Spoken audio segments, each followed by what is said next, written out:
তো গাইস কি অবস্থা, আশা করি সবাই ভালো আছো। Welcome back. তো গাইস এখন রাত কয়টা বাজে জানো গাইস? তোমাদের দেখাইতেছি। এখন বাজতে আছে 10টা 27 গাইস। এখন শখ জাগছে, আমরা একটা জিনিস খাবো, আমি আর আমার ছোটো ভাই আছে না রিশা। তো গাইস ওর কাছে টাকা আছে 250। ও বলতেছে, মানে আমি বলছি যে চল বাজার যায় পাউরুটি নিয়ে আসি, নিয়ে এসে গাইস যে ডিম দেওয়া বাজে না ওগুলা খাই। ও আমার 50 টাকা দিতেছে, বলে যে এটা রাখো। বেরিয়ে পড়েছি বাইক করে নিয়ে। গাইস দেখো কি অন্ধকার গাইছে এত রাত্রে গাইস, তাও আবার ছোটো করে নিয়ে যেতেছি। তো গাইস আমরা বাজারে আইসা পড়ছি গাইস, আমরা পাইলাম না ভাই, ওইখানে তোমারই পাউরুটি পাই নাই। তো হয়েছে আমরা পাউরুটি পাই নাই, এই জন্য আমরা 2টা কাপ নুডলস নিয়ে আসছি গাইস। কী করবো না, পাওয়া গেল না পাওয়া গেল তো কিছু করে না, বাট অনেক আশা ছিল যে পাউরুটি দিয়ে ডিম দেওয়া চিনি দেওয়া বানায় যে ওটা বানাবো। তো গাইস আমরা ওটা বানাইতে পারি না, এই জন্য সরি গাইস, ওটা মানে পাউরুটি পাই নাই, এই জন্য আমরা লুডুসই নিয়ে এসে পড়ছি। বাট গাইস লুডুস তো আমি রাঁধতেই পারি না গাইস, মানে ছোটো ভাই একটু একটু পারে, ও তো মাঝে মধ্যে রাঁধতে গাইছে, আমি তো এগুলা আশেপাশেও যাই না বেশি। তো গাইস ওই দেখো কাজ কাম করতেছে। তো গাইস ও বললো যে এভাবে করতে, গাইস ওভাবেই আমি করলাম মোটামুটি। এখন প্রায় শেষ পর্যায়ে গাইস। সিরিয়াসলি আমি কি বলবো গাইস, রান্নাবাড়ির মধ্যে তো একেবারে কাঁচা গাইস, এগুলা ছেলেদের খুব কমই মানে অনেকে পাই হয়তো, বাট আমি বেশি পারি না। তো গাইস আমাদের রান্না শেষ। দেখো ভাই কাপ লুডুস 2টা সুন্দর দেখা যাইতেছে, আবার একটা সসের বোতল আছে। তো গাইস কালকে তো দেখলাই কি করলাম না করলাম। Good morning guys. তো গাইস সকাল হয়ে গেছে, আমরা চলে যেতেছি খাদ্য দেওয়ার জন্য। সকালে ভাই মাছের খাদ্য দিতে হয়। তো গাইস দেখো মাছের খাদ্য দিতেছি, মোটামুটি সকালে মাছ একটু কম আসে, বিকালে একটু বেশি আসে, তারপর গাইস মোটামুটি আসছে। তো গাইস আমি যখন বাজার যাওয়ার আগে দেখি আমার কাকার তো বোন 2টা খেলতেছে গাইস। ছোটোবেলার স্মৃতি মনে পড়ে গেল গাইস। দেখো কত সুন্দর বালু দিয়ে এরা মগ বানাইছে গাইস। ওদের বললাম যে আবার একটা বানাও সুন্দর করে গাইস। দেখো কত সুন্দর দেখা যেতেছে, বাট মাঝখানে একটু ফাটল ধরে গেছে জায়গা গাইস। ছোটোবেলা আমরা এগুলো অনেক বানাইতাম, বাট এখন তো পোলাপনে এগুলো খুব কম বানায়।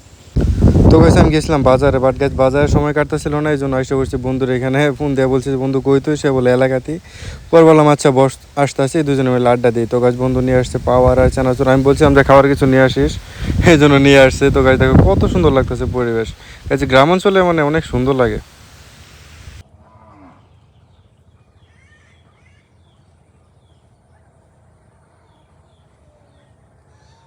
তো গাছ কি অবস্থা গাছ, আমরা আসছিলাম আমাদের চালায় তোমার লেবু ক্ষেত দেখার জন্য। এখানে তোমার লেবু ক্ষেত সব জঙ্গল হয়ে গেছে, মোটামুটি লেবু আছে, বাট এগুলো তোলা মানে অনেক বেশি কষ্টকর হয়ে যাবো গা। তো গাছ দেখো এই রোদের মধ্যে মানুষে কেমনে কাজ করতেছে, ওই যে দেখো রোয়া রইতেছে গাছ, এদিকেও আছে। তো গাইস ইউটিউবের নতুন একটা রুলস আছে, তোমরা হয়তো অনেকে জানো অনেকে হয়তো জানো না। তো গাইস ফেব্রুয়ারি মাস থেকে আমাদের ইউটিউবের পলিসি মানে কন্টেন্ট মনিটাইজেশনেরই পরিবর্তন হয়ে যাবে। এখন 4000 ঘন্টা না, এটা তোমার 8000 ঘন্টা হয়ে যাবে। আর মানে শর্ট ভিডিও যে গাইছে ওটার মধ্যেও পরিবর্তন হয়ে যাইতেছে। তো গাইস কি বলবো ভাই, অনেকের তো এই 4000 ঘন্টা 365 দিনে পূরণ হয় না, আর গাইছে এখন 8000 ঘন্টা যেতেছে ভাই। ইউটিউবিং কেমনে করবো গাইছে? আমরা যেদিকে যাই ওদিকে এরকম হয়, বুঝলাম না কাহিনী গাইছে। আগে কত সুন্দর পলিসি ছিল, মানে 4000 ঘন্টা মোটামুটি পরিশ্রম করলে সম্ভব গাইছে। 8000 ঘন্টাও সম্ভব, বাট গাইজ যারা আমাদের মতো নিচের লেভেলের গাইছে এদের মানে অনেক বেশি কঠিন হয়ে যায়।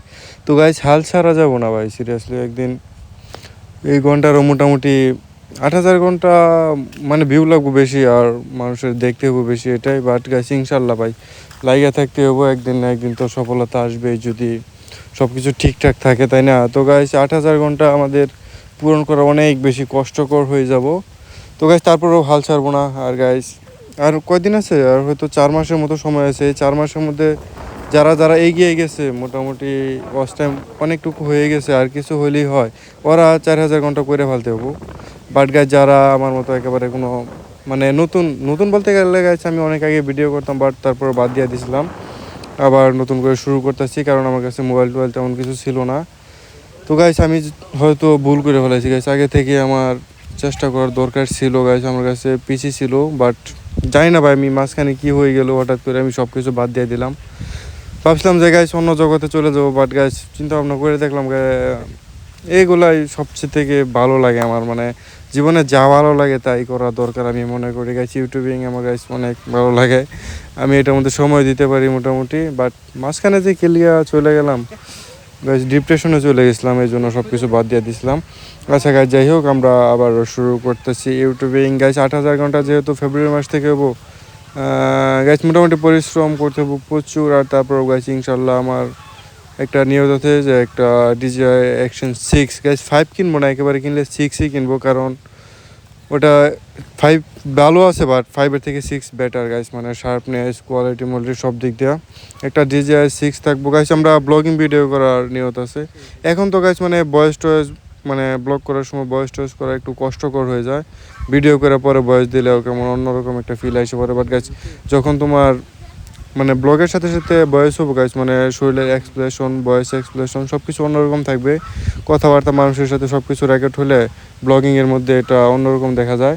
জানি না গাইজ আমি পারবো নাকি, বাট ইনশাল্লাহ গাইজ মানে আশা যেহেতু করছি, ট্রাই করে দেখি, তাই না? যদি পেয়ে যাই, যদি সফলতা আসে, চেষ্টা করতে তো কোনো কমতি নাই গাইজ। ক্যাশের দিক দিয়ে মোটামুটি ভালো সময়ই লাগবো গাইজ, মোটামুটি অনেক টাকা লাগবো, 60-70 হাজার টাকা লাগবো একটা DJI Mic 3 আর একটা DJI Action 6 কিনতে। মোটামুটি এরকম খরচই হইব। তারপর গাইজ ইনশাল্লাহ মোটামুটি জমাইতেছি, কিছু হয়েছে দেখি আর 3-4 মাস পরিশ্রম কইরা গাইজ। তারপরেও গাইজ আমার বাড়িতেও একটা আলাদা নিয়ত আছে, আর একটা ব্যবসা বাণিজ্য বলতে গেলে গাইজ মানে হাঁস পালন আর কি। মোটামুটি কিছু হাঁস আছে আমার, তারপরেও 100-র মতো হাঁস পালা নিয়ত আছে সামনে গাইজ। হাঁসের প্রচুর খরচ, তোমরা তো জানোই, হাঁসের খাবার লাগে প্রচুর, এটা হচ্ছে সমস্যা। তারপরেও যদি 100 হাঁস আমি পালি, এখানে কমপক্ষে 30-40 হাজার টাকা খরচ হয়ে যাবো খাবারের পিছেই।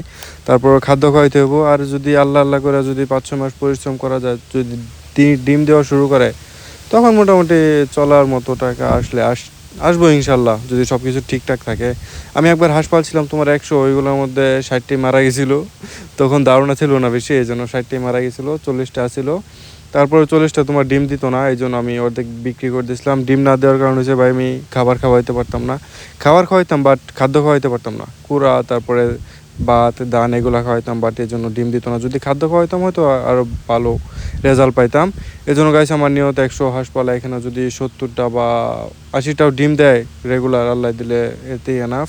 তো গাইজ দেখি গাইজ, নিয়ত তো আছে অনেক কিছু, এখন জানি না কপালে কি আছে।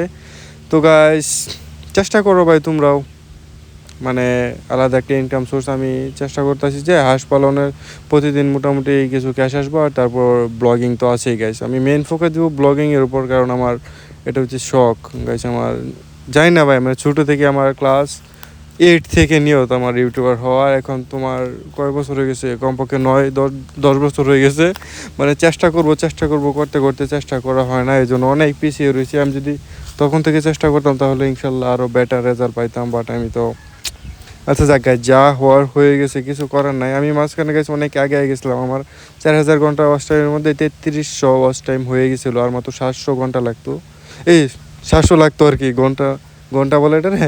আচ্ছা যাই হোক গাইজ, 700 লাগতো। পরে আবার একটু আমার অসুস্থ হয়ে গেছিলাম গা, তারপরে আমি সব বাদ দিয়ে দিছিলাম। হেড আমার আবার নতুন করে শুরু হয়েছে, আবার ডাউনফল, আবার প্রথম থেকে শুরু করতে হয়েছে। আচ্ছা গাইজ যাক ভাই, কপালে যা আছে তাই ইনশাল্লাহ ভাই আমরা চেষ্টা করে যাব, দেখি আল্লাহ কপালে কি রাখছে।